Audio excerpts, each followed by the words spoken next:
Said akami ustozim deyishimiz sababi 98-yil men Yamaha Pasaksan nima bor edi? Savish Said akamdan olganman. Necha yillik qadrdonmiz mana ustozim. Kecha Akmalni ko'rdim. Sizga sani gapirdim. Shani. Sayjon mendan 80da o'qib turdi, deb gapiradi. Men Dilmurodga berganman men.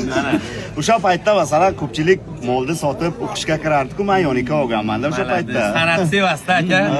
Ustozim. Bizam sevamiz san'atni. Bitta yonikani pulga ikkita kamaz bergan.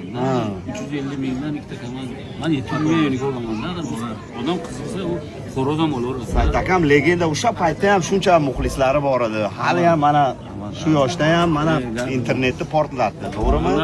Tan olish kerak. Martabangiz ulug' bo'lsin, umringiz uzoq bo'lsin ustoz. Bizga bosh bo'lib yuring. Insonni kamtarligi, samimiyligiga qoyil qolish kerak-da. Qarang shuncha ko'l doim mana yakoqi bo'ldi. Rahmat bor. xonarig'da mana Ulug'bek ukam sababchi bo'ldi. Mana Rahmat kelganlaringga hammalarga. Didor g'animat dedi-ku. Bu bolani juda qo'li ochiq bola ekan. Men o'sha shashlikda to'rini ko'rib, men o'sha yerga endi ko'rib turgan. Malades. Yani doim eshigimiz ochiq akalar. Sog' bo'ling. Sababchi bo'lib mana Didor ko'rishdik. Rahmat. Mana anchadan beri ko'rganim yo'q edi. Said akami. Mehr ko'zda oqibat qilib turamiz, tez ko'rishib turaylik iltimoslardan. Kelinglar, hammalaringni kutamiz.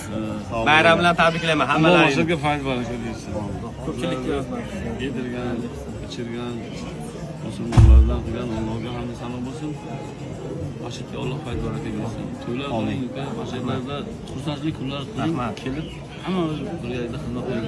Alloh akbar. Rahmat.